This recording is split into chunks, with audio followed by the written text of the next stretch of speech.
Welcome to the Chamber Spotlight, a local talk show podcast brought to you by the Pembroke Chamber of Commerce in association with the local scene.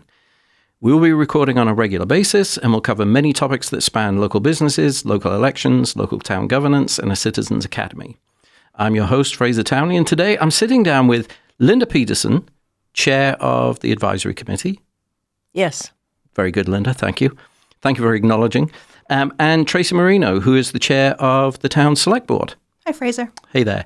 So before we get into our conversation, we actually recorded Sabrina Chilcott earlier today. She's got some town headlines that we want to share with everybody. So we're just going to move to that section, that segment, and then we'll have our conversation, okay?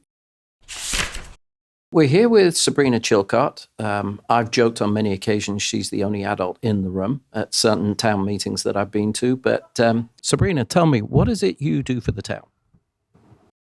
Well, my title is the Assistant Town Manager. And of the different things that I do for the town, I assist the manager and back him up, and I act when he's out of town and go to the board meetings, prep their materials, take in their applications, work in licensing throughout the town hall for various different projects. Once land use has been decided, then business use becomes a question for our local businesses, and we walk them through the licensing process.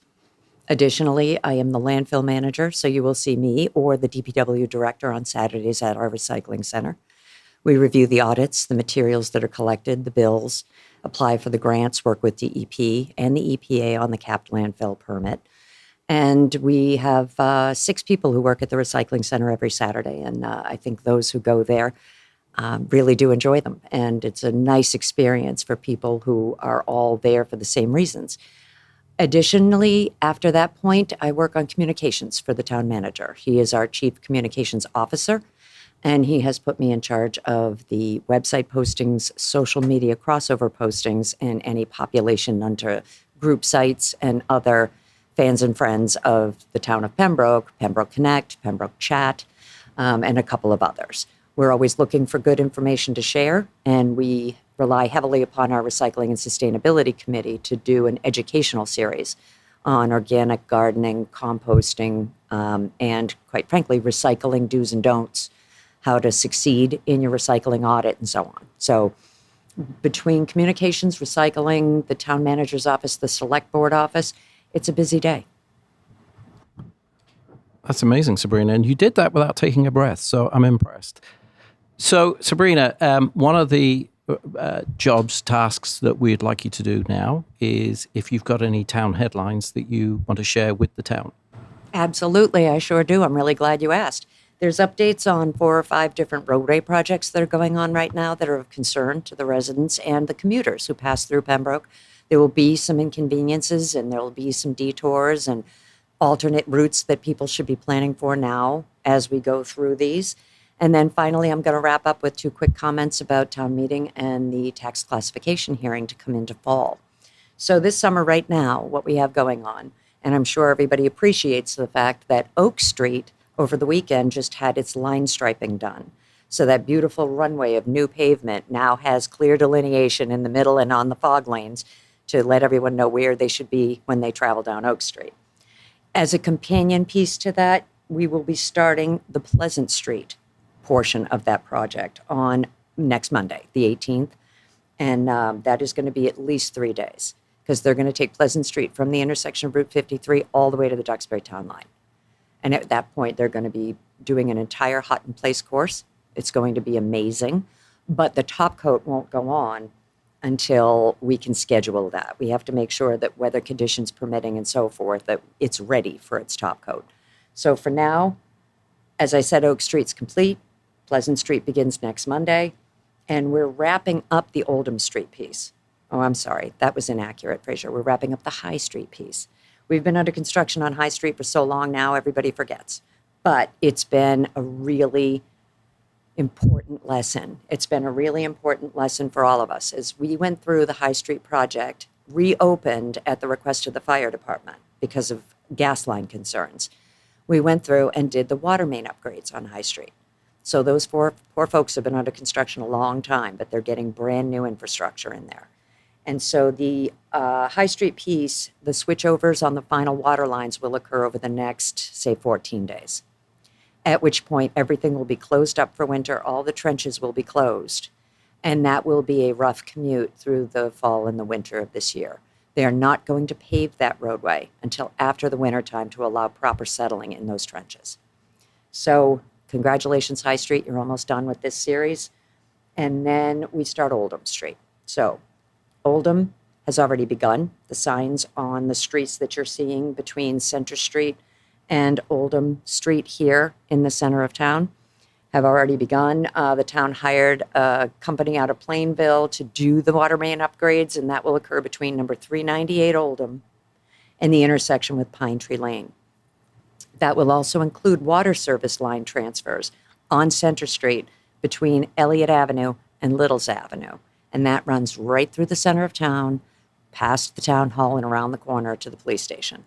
That is going to be a bit of a challenge. The signage has already been installed. Construction hours will be Monday through Friday between the hours of 7 and 4. Access will be tricky.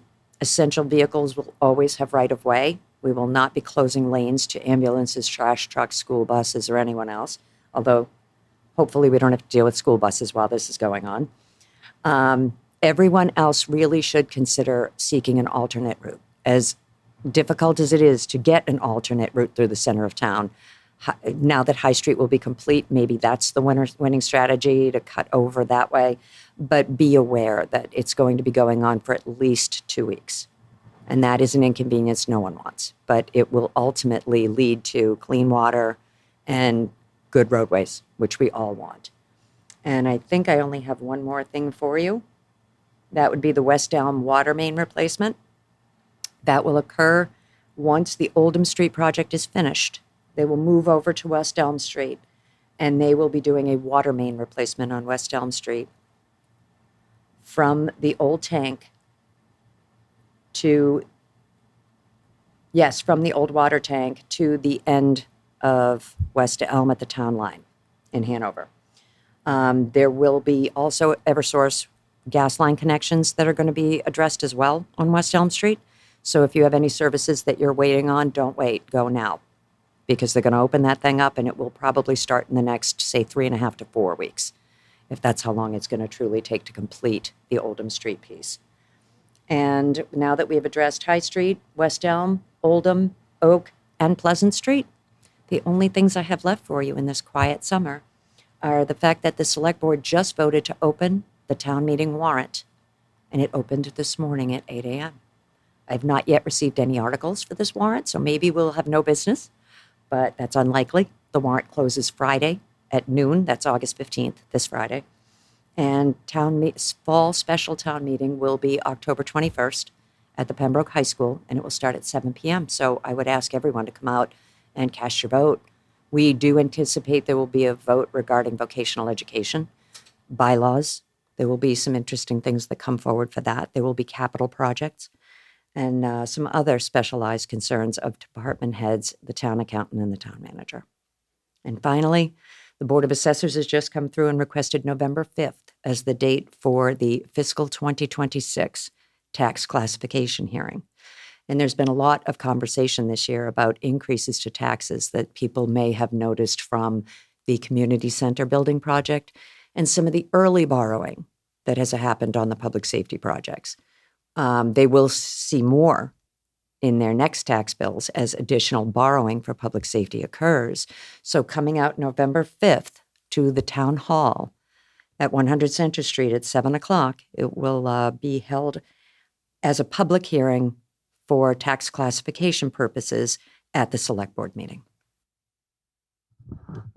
That's great, Sabrina. Very, very thorough update on what's going on in town, and I appreciate your time. Thank you. You're very welcome. Thank you, Fraser. Good job. Well, I hope you enjoyed that segment from Sabrina. So let's start with you, if I may, Linda. All right. Talk to me about the advisory committee. What does the advisory committee do?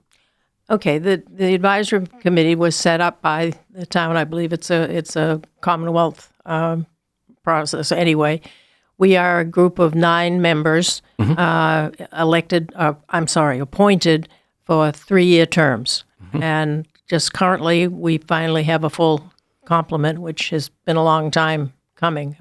It's been difficult to get people to apply. The terms are staggered so that we always go out in 3, 3, and 3.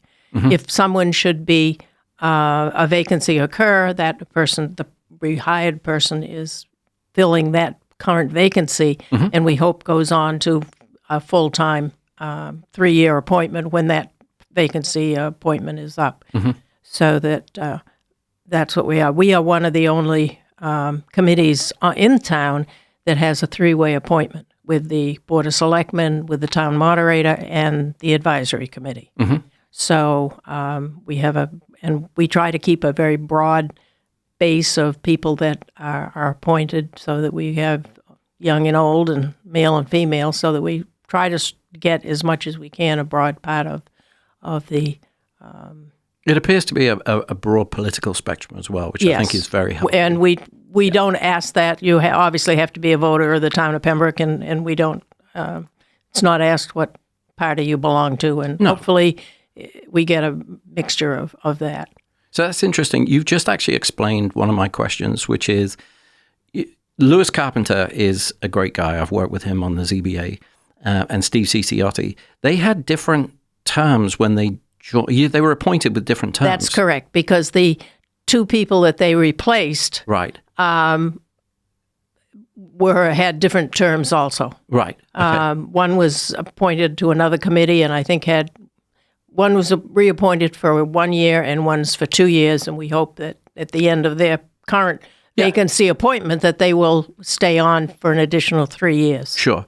What was the decision process between who was going to get the 1 year and who was going to get the 2 year? Was there anything special or just random? I don't think we did. I think it was just to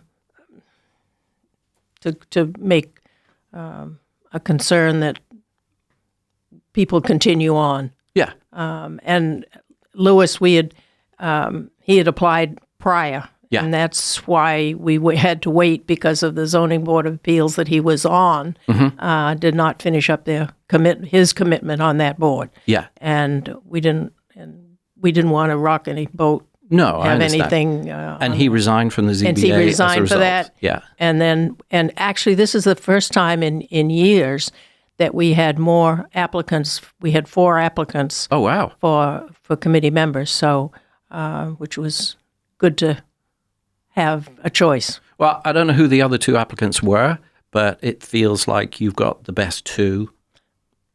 Yes. Yeah. I mean, I think that's the way it worked out. Yeah. Yeah. Yeah. So how do you interact with the select board? What's the relationship there? Well, normally, and as I say, which probably will be explained by Sabrina, the warrant for the fall town meeting is going on this week. It will close at the end of the week. The select board will get on the following Wednesday when they meet. They will decide what will go on the warrant. The warrant then will come to the advisory committee, and we will discuss whatever articles are on there and make our recommendations. Cool. We hope that the select board, it's my opinion in a way that when we go to town meeting that the town is in sync, so that hopefully that the select board, we agree with what their position is. So very often we will wait and we will hear their position, and then if we have a question, we can go back to them and do some further clarification, because they may have more information than we do. Yeah, and that's true. On all town warrants, it always has the recommendation of the select board and the recommendation of the advisory. Is there ever a time when you don't agree or they don't agree? We have. Okay. And most of the time it occurs, the select board, and I can understand their reasoning, which is a little different than I think than our reasoning in a way, is they sometimes on a warrant article will say town meeting floor. In other words, they want the membership that shows up at town meeting to make that decision. Right. I sort of feel that we've been appointed to do the best interest of the town, and that we should try to offer our best opinion. Now, there are times that we will do town meeting floor, especially on citizens' petitions sometimes, because we don't usually, we can ask them to come before the committee and explain their reason for putting that up. But often as not, we haven't in the past anyway. So this is a great segue, Linda, to Tracy. So Tracy, tell me about the select board. Hi. So we are a group of 5 elected officials. We each serve 3-year terms, which alternate between 2 or a single seat being up each year. In general, we oversee the town manager. We create policies and ensure those policies are being followed, issue permits, licenses, do the appointing for boards and committees, town board and committees. And I guess that's it in a nutshell. So you're the chair. Yes. This is your second year in the chair. Yes. How does your first year compare to your second year? As chair? Yeah. I would say same as probably any other position where you start, even though I was present for 4 years prior as a member, I still think being in the position, any position, is a little bit of a learning process. So I would say that this year, I mean, it's only been a couple of months, honestly. Elections were in May, and we reorganized, obviously, that first meeting in May. So a couple months, I've been back to my second term as chair, and I mean, there was a little bit of a bumpy start, but it is a learning process. So I would say that this year is already going smoother. I think Smoother? better. I think so. Cool. I think so. Okay, good. So I wanted to ask you about, so you've been on the select board under various different chair people, Dan Trabucco, I think, was it Jessica as well? Jessica was chair a year at least. Yeah. Dan's been chair numerous times. That might be it. I think you might be right, actually. Dan was chair numerous years. This is my 6th year, so. Right. What did you learn from them? They were both very different in their styles. Without being, I guess, specific to who I learned what from, I enjoyed that there were the different styles. Don't pick winners. No, I enjoyed both of them for different reasons, I guess I would say. Dan had been on the board for, I mean, I think he might even be on his 12th year. I'm not even sure, but he's up there in double digits. So having his leadership and the way he carries himself and presents in a meeting and his interactions with residents, it came from experience. So I think that what he offered was something different. He was really good about reaching out behind the scenes and offering some sort of input on membership on the board. Jessica, she was on, of course, for 3 years. I do believe she was chair for at least 1 year. Same thing. She offered a different viewpoint. She was a different personality. She ran the meetings pretty differently than Dan did. I mean, they both had differing viewpoints anyhow, so it was helpful to see how each of those dealt with those differences, I guess, amongst the board and amongst in the meetings with. And they were very difficult times. Oh, there have been many of those, yes. COVID and what have you. So yes, that was rough. That was actually my first year. COVID start, yes. Yep, shutdown happened the year that I joined the board. So it was a rough start seeing or getting any sort of experience or a feel for how the board normally worked, I guess. Yeah. Linda, you've been the chair for quite some time. Yes? More than one term. Right. It's always, we reorganize the same, and the answer is always, I'm willing. Anybody want to be chairman? And it's usually met with somewhat silence, and I'm willing to do it. So that's probably the reason that it. Good. So when we look at the select board and when we look at the advisory committee and we compare it to other towns in the United States, we organize ourselves completely differently, don't we? I mean, our style of government is not the open town meeting is very rare. So it probably does. I mean, we work, as I say, the town manager brings the budget to the advisory committee after usually around the first of the year, and he has already discussed with the department heads and formulated what he thinks the town has the finances to do, which is difficult because both the the House of Representatives and the Senate and the governor all have different budgets, and very often we don't see what the actual budget the town will be until maybe even after town meeting. So it's the cherry sheets which come out, which everybody wants to know they used to come in pink color, so that's why they're cherry sheets. Right. Okay. Good. So it's somewhat of a game to see. He has different plans in case this, that, or the other thing. So happens. let me just understand you correctly, Linda. Are you suggesting we vote on a budget that's not reviewed until after we voted?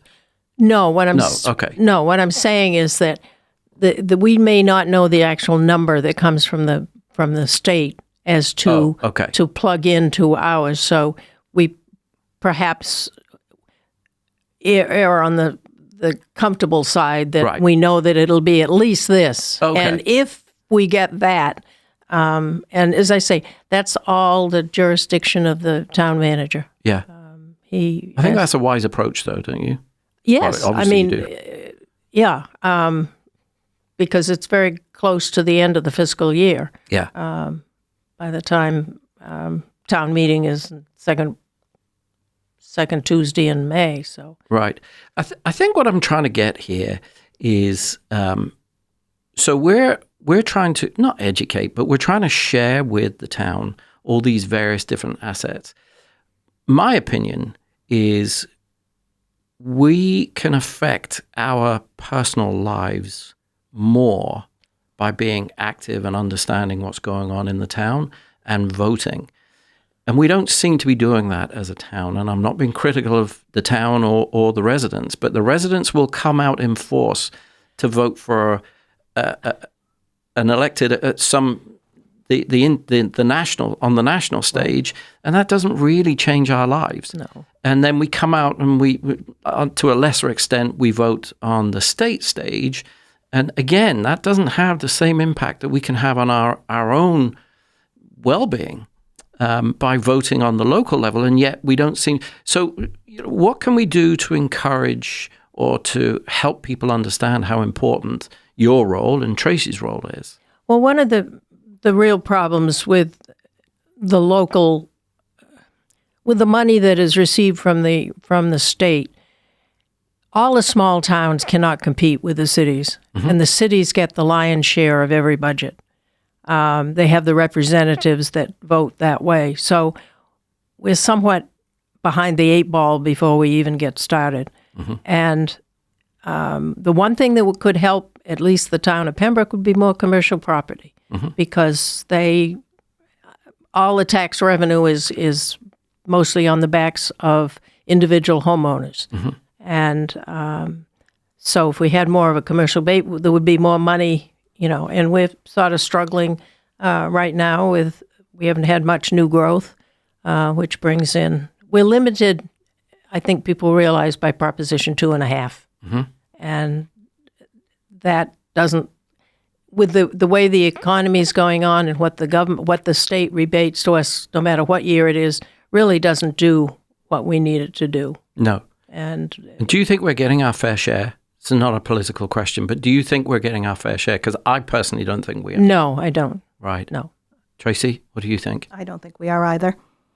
So what are we doing to address that? What could we do to address that? Are we back on trying to get people to come out for local elections? Well, that's very good. Actually, Linda steered us away from that. But let's bring it back to that. How do we get more people coming out and I wish I knew the answer. I feel like obviously when there's a large issue, it motivates people to come out and vote.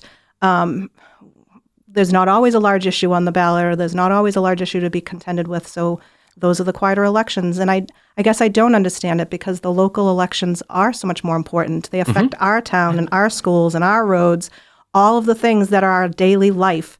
Those are the things we see so quickly or immediately.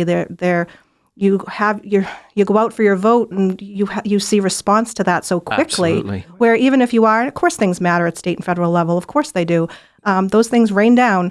But you vote on something at those levels, and it's not necessarily an immediate response, and that's okay. I mean, it's not always expected to be, but when we're talking about these things that are our day-to-day lives, our children, our families, our housing, our roads, our schools, all of it, I don't understand what what else to do to motivate people to come out.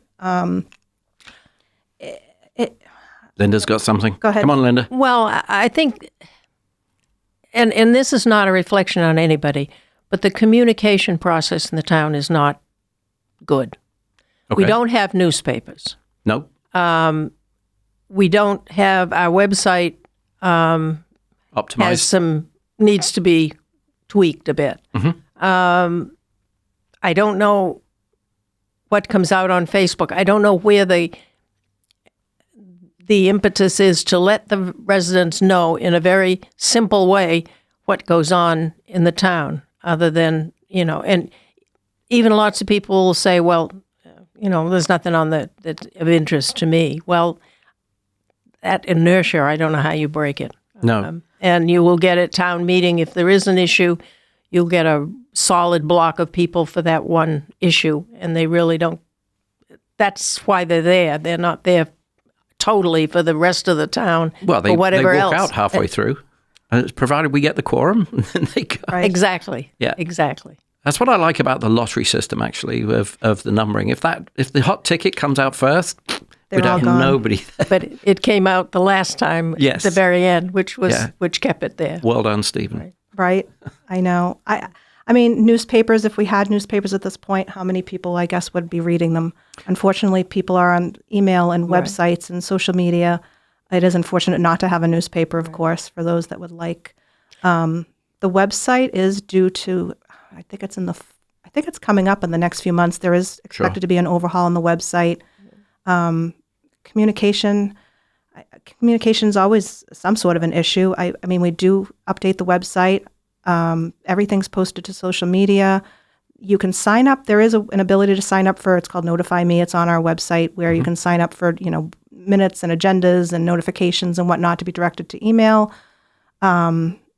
I personally thought that a town newsletter of some sort would be a great idea. But again, we don't have a dedicated communication individual. So, Sabrina Chilcott does, and maybe Angela as well, I'm not sure, but they do most of our social media posting. So not having somebody dedicated for communication primarily is probably not helpful. But again, like, who would be making these newsletters, and how would we send those out? Would they be via email, or would it be something that was, again, that's all details to be discussed, but I don't really know what else we could do communication wise to improve communication with the rest of the town. We're doing our part, or we're trying to. I mean, this goes out yes. on Right. Apple Podcasts, Spotify, YouTube, and then we push it through the usual. Right, and there's so many social- ways you can present information. There has to be a little bit of interacting coming back from the residents as well. It's not going to land on their doorstep per se. I'm sure there's always room for improvement. There just always is. Yeah. But a communication person would be ideal, but we're not there right now. Yeah, no, I don't think we're ready for a full-time communication expert. No. And even if we were, the type of, the quality, the cadre of that communication experts, I don't know if they're going to come to the South Shore. They're probably ensconced in Boston. Perhaps. It would be nice to take that piece off of Sabrina and Angela. Yeah. Right? So that Yeah. they have other things that they're working on. So I've got a question here. What do you believe is a misconception of what goes on in town government? Linda? Misconception. Yeah. What do you hear, buzzwords and stuff like that, and you go, no, that's just not the case. Well, what you hear is, I don't hear anything, Right. or somebody told me this, and I'll say, well, that's not quite correct. I don't know how you get around that. I mean, I have people say, I'm staying away from Facebook. That's all slanted one way or the other. There's no impartiality, which leads back to the communication issue. I just wish there was an easier way, as to say, to take it off of Sabrina and Angie. As to, I mean, I don't know whether it could be a volunteer that would put the information out. I think what information goes out in a communication stream should definitely come from either the selectman's office or from town hall, I should say. It's got to be factual when it comes out. Yeah. Whether people like it or want to twist it one way or the other, it should be. But I, as I say, that's usually the questions that I get. Or I didn't know that. Yeah. Yeah, I hear that a lot. I didn't know. All my neighbours, they come to me and they say, so what's happening at town meeting? Well, go. Yeah. Go to town meeting and find out. There you go. Yeah. Tracy? I think that the biggest misconception is that everything is a conspiracy. Everything Isn't seems it? to be a conspiracy, even the communication piece. Yeah. That maybe Yeah. something was communicated because there was some desire to keep the information away from people. Right. Or a vote was made because of some other backhanded, I don't know, conversation. I think I hear that more than probably anything else, that everything is there's some sort of conspiracy behind Do you much get of anything. upset when you hear that? Because you know the truth? Or do you just get I wouldn't say weary? upset. It's kinda like, I dislike it. My Give me a break. intentions are pure. And Yeah. so I guess I do tend to take it a little bit personally, which I shouldn't, because it's just part of the world we live in. But I do dislike it. I don't get upset. I just try to figure out different ways that maybe I can alleviate that. I try to very hard. I try to be a social media presence and respond to things that people might have misconceptions about, or respond to things, or give out my email, or give out my phone number. Please come direct your conversations or your questions directly to me, so that I can answer to them. I do try to alleviate it how I can, but I it's just part of it. sorry, were you about to say I was just something? going to say, do you really get a response from people? When what? When you put out when there's something you've responded to people, when you say, call me and I'll tell you. Definitely. So a lot of times there'll be, commentary is usually social media, of course, and I obviously don't see everything. None of us see everything. So unless somebody brings my attention to it, or I just happen to fall upon it, I don't necessarily see it. So I do try to dispel anything with proper information if the information's incorrect, which a lot of times it is. And a lot of times those conversations end with somebody being relieved for whatever reason, or they're glad they have the proper information, or I can direct them to where they need to go to fix it, and they can see that it was just something we were unaware of, or maybe you didn't direct the information to anybody that you needed to get this problem fixed. I do think there tends to be a thinking that if things get posted out to Facebook, the right person magically sees it and then ignores it, and that's not the case. It really is hard to keep up with that part of things, but I do think that is definitely the biggest misconception, I would say. And you're not on Facebook, Linda, are you? That's correct. Right. But you have the same anxiety. So maybe it's not Facebook. No, it's just where the majority of what I see, I guess, happens. But again, like even without social media, I feel like anybody who, even not being on Facebook, you still draw the attention of people who might think you did or didn't do something for something that's not correct. Exactly. That's what I'm trying to draw attention to. Oh, of course. Linda's It's not true. on Facebook, but she shares the same anxiety. Right. Yep. So, how are you getting your data? Where's your information coming from? I usually go to the town. Yeah. If I have a question, I probably shouldn't do it, but I will go into the selectman's office and ask, it's been brought to my attention, this, that, or the other thing. And they can either respond to that so that I can respond back to the individual, or point me in the right direction as to where I can find out a way to point them, because a lot of the questions that people have don't really have an answer. Right. So But I have to say, to anyone listening, the pair of you are extremely approachable and easy to talk to. And so, no one should be, you're inviting the residents to reach out and talk to you. They should have no problem or any qualms about doing so, because you are both very approachable. I've got a relationship with the pair of you that, it's taken a while, but it's not something that I had to really fight for. It happened. It's organic. Right. And so that should be the case with anybody in town that wants to reach out to the pair of you. Right. And that happens. I feel like people do reach out directly at least 50% of the time. So, and Linda, you should be visiting the selectman's office. There's no reason you shouldn't. No, the Do it, town Linda. of, Just do it. the town of Say it. Pembroke has a limited staff to run I a see. town, and to go in, as pleasant and as agreeable and as enjoyable as it is to go in and ask questions and talk to them, that disturbs whatever they were involved in. Okay. And So you're being thoughtful of their time. so, yeah, I mean, very often you can, just say, point me in the right direction, and but someone else in the town is just as busy. Yeah. I mean, it's that's one of the things that I think if we had a little bit more staffing, Yeah. we could do a little bit more. But the money is not there, Then the budget goes up. and the budget goes up. Yeah. So you've touched on this, Linda, and I believe you have also, Tracy. But I wanted to ask the question: what is it you want to see? Are there any changes you would want to see made in Pembroke?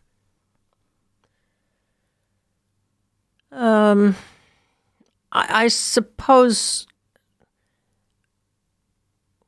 we need to try to get everybody on the same page. Mhm. How, I don't know. And we probably could. I'm not intimately involved with any of the departments and all, but I hear all the time that this one's over busy, this one's that. We can't hire. I know that there are certain job classifications, I don't know which ones they are, that are not up to what the local area would support. So we're not getting the applicants for whatever the job is because we simply don't have the money. Right.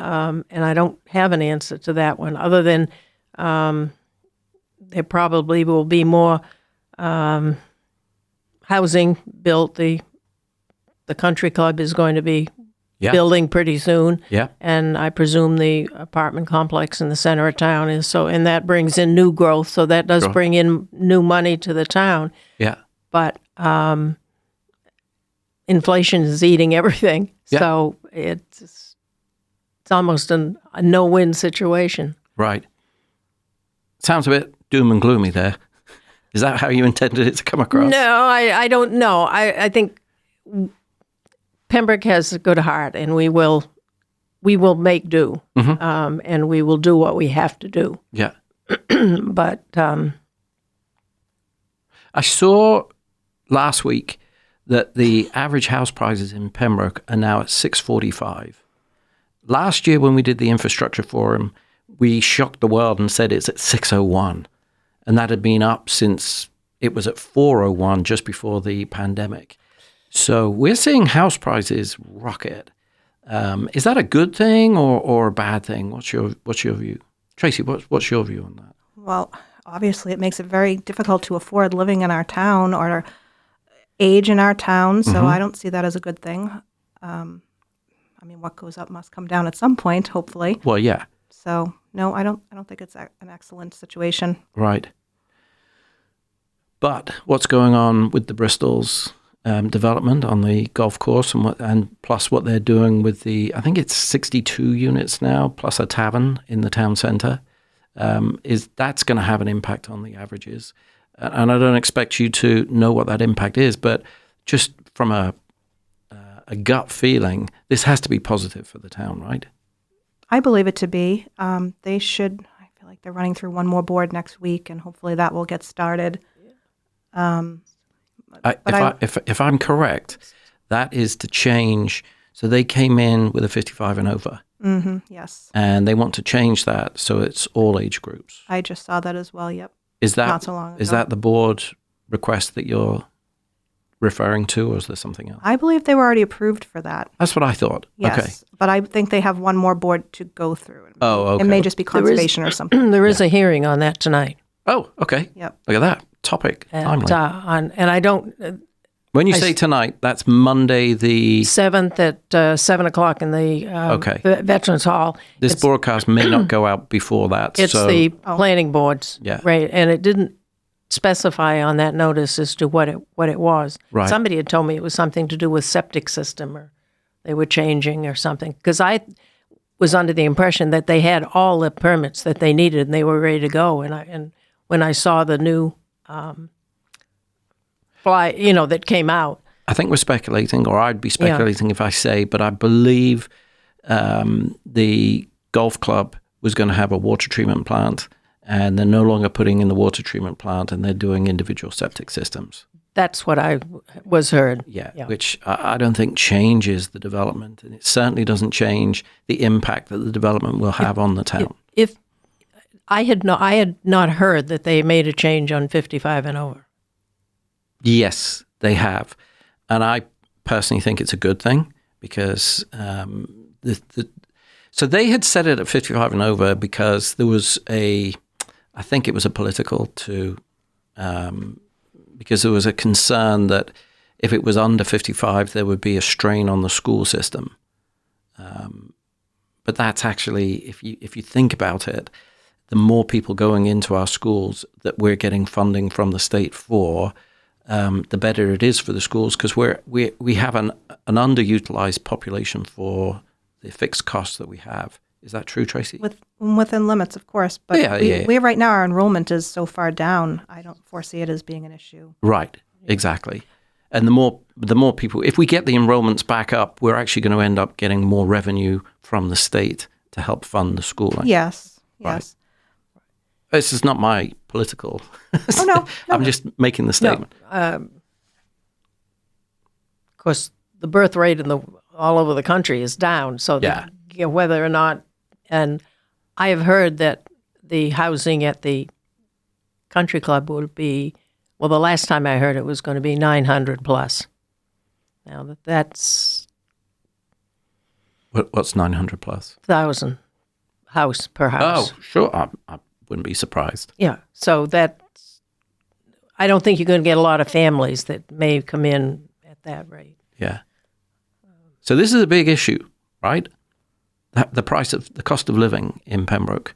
Of course. Yeah. How do we control that? I don't think we can. This is a podcast. You have to speak. You can't shake your head. No one can see you shaking. I don't think how can you? It's hard to respond to. Yeah. Okay, shall we move on? Yeah. Let's move on to a different question. Sure. That was what changes you want to see. So this is topical. The future of Pembroke. So what do you see the future of Pembroke being? And I feel I keep looking to Linda first, then Tracy. So let's go to you, Tracy, and then we'll move to Linda. She's thinking. What do you think is for the future of Pembroke? Speaking regarding infrastructure or... I mean, yeah, let's go infrastructure. What's the future of Pembroke? I feel like I have multiple things I would... Yeah. Well, let's hear them all. Okay. Well, I mean, so it's a wish list. How's that? Okay, let's hear the wish list. All right. Well, first of all, I would love to get our town... First of all, we were here over the weekend, of course, with the town... What a terrific event that was. The art festival and the first community day. The Kelbys and Peter amazing. Brown. The whole thing was amazing. It was. Getting all of the different businesses and organizations involved. When I ever drove through that center, I was choked up to see all of the town's residents all out in this one area, and there was multiple things going on, and it was just beautiful. So long overdue, and that's what we envisioned when we created this community center, of course. Sure. Just so that you know, I had a roving mic there on Saturday, and I interviewed everybody. Did you? Well, I'm sorry I missed you. Yeah. Lance Kennedy, Peter Brown, Mike Kelby, all the acts, Aldous Collins, and it was such... They just did, it was phenomenal. It was really phenomenal. And every year the art festival is phenomenal. And that poor group that has, I'm digressing, but being bumped to Hobbamock and kind of being taken off of the middle of the radar was difficult, and they still, rallied through. So I digress. So just having the center being built up in that way, I mean, we just lost Stop and Shop. We have the Hatch building. We have all these empty buildings in the center. We're about to lose the police department and the fire department, and those are going to move to the public safety building. I would just love to see a vibrant center, added business. We obviously need to work on our small business, our business in general in town. But that center it just kind of showed what it could really be like, I think, and something to prioritize. So I would love to see a plan set in place for all of these empty buildings that are coming up. We can't allow those to be sitting there empty. It's not a good plan. I would personally love to see that we join our VOTEC, Social VOTEC coming up. I think that would be excellent for our students to have that option again. And you have an event tomorrow night. Because it's a podcast. I'm happy to share. Tuesday, yes, please. So tomorrow night, Tuesday, August 12th. Thank you. It's summer. At 5? 5 o'clock or 5:30. 5:30. I'm sorry, I'd have to recheck that. It's either 5 or 5:30. Yeah. Erin Obie, our superintendent, is doing a presentation about the possibility and how that might look for our school or our town to join Sociavotech as a member town. Yeah. It's a very high-level first forum, first presentation. There'll be multiple. So I know some people were asking if it would be recorded. It's not going to be recorded, but there's going to be multiple. So we're going to do that. I will be there. I am on the VOTEC committee with the group as the select board liaison. Susan Bollinger will be there. She's the school committee liaison. And again, Erin Obie will be there doing the presenting. So That's terrific. I'm super excited about it. Just start seeing it actually panning out, I guess, or at least. So just so that you know, and people listening to this, because this is going to come out tomorrow or the next day, we have already planned for September the 25th to do a workforce development forum at the library. It will be recorded. It will be broadcast, Comcast Channel 9 and Local Scenes YouTube. We've got Tom Hickey doing the full presentation. Perfect. We have somebody from the school committee. I know David's going to advise me who that will be to do their perspective. Erin Obie will be there, and possibly yourself will be on the panel. Okay. Your official invite going out now. Is that meeting tomorrow night or Wednesday night? Because in the school committee minutes, it said it was Wednesday the 13th at 5:30 at the community center. So everything I've seen is Tuesday the 12th. Then Definitely that's probably an error then. Yeah. Interesting. Okay. Nope, it's tomorrow. Official headline. I know. Tracy says it's tomorrow. I'm trying to pull out my phone, but I don't want Tuesday the 12th. So I was shamelessly plugging our own event on the 25th of September. Sorry, go back to... So that's... I apologize. No, I was the one plugging. I get off topic a little bit. I was just double checking. August 12th at 5:30. So let's go back to saying it's 5:30. Okay, real time. And that is at the community center. If I did not say that, I don't think that I did. I would love to see our center build up into this beautiful, vibrant center that it should be. I would love to see these projects that have been pending come to light. Again, the country club and the funeral home project. And this also, again, adds to affordable housing percentages. Doing it again. I would love to see. It's not just town government, but town government in relationship with the residents. I don't know, build up some sort of better positive relationships, some sort of collaboration amongst all of the town boards and committees. I just feel like there's a little bit of this year has felt like a little bit of doom and gloom, I guess, as we were just talking about, Linda, where there's just been a lot of negativity, I guess. And I would like to see that improved. Sure. Linda? I have to add on to Tracy about the center of town. It is what it is, and there are two buildings. It's going to be expensive to do something with the Hatch building, but I think we have to, and I think we have to leave the building as it is because it's a very nice structure, but it will require a lot of maintenance and added work. And the library itself. I understand the fire station will be sold or demolished, and so that's a commercial spot. Developed. It developed, right. That's a commercial spot. We're unable to do anything with Stop and Shop while they still have their lease. Sure, which is very depressing. And I don't know if anybody can put any pressure on them at all.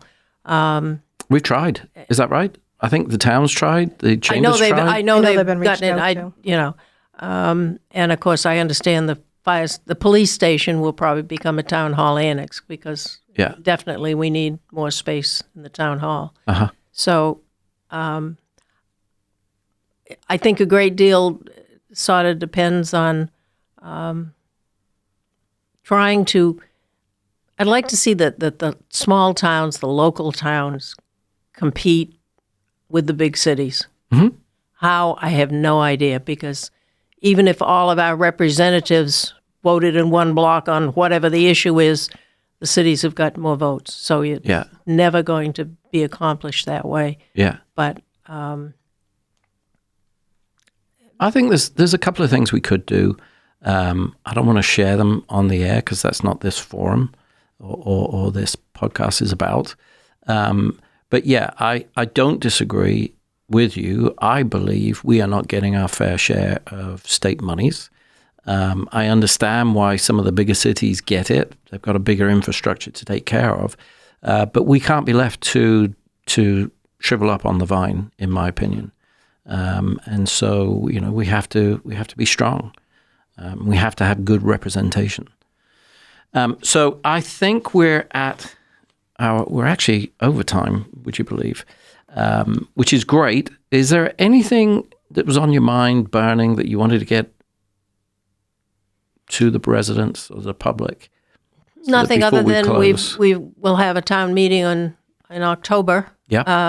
And as Tracy said, I don't know what's on the town warrant, but I believe that the vote ed. Yeah. Some sort of So that warrant closes on Friday. Yes. It opened this morning at 8:00. It closes on Friday at Noon. midday. At noon. When town said. Right. And so, are you inviting people to add citizens' petitions and stuff like that, or are you just saying that's? That's not my call. Oh, okay. I just making the point that the warrant is open. The warrant will close. The town meeting, and if we're trying to get people to attend, and if Voc Ed is on it, I don't think there'll be any problem with people attending. No, I think Votech will be on it. So is my opinion. Yeah, and I don't know what else. Any unpaid bills. I don't know what else will be on the warrant. What's the minimum attendance for a quorum? It's 150. Correct? 150 to start, and then it can go down to 100. It can. Yes. Okay. But if we've only got bills to pay. No, I mean, if you don't have, we've had struggle for the fall town meeting. If there's no issue that needs to come up, Right. then we have, usually we have snow and ice to pay off. Yeah. Which, by the way, is the one budget item that does not really have a ceiling because it's a public safety issue. Yeah. So every other item has a budget, and if they overexpend the budget, and the advisory committee does have a reserve fund that can, for unforeseen and emergency payments, but if that expires, or if we expend that whole budget, then all the bills go on to the fall town meeting that have to be paid. Yeah. Very good. Tracy, anything?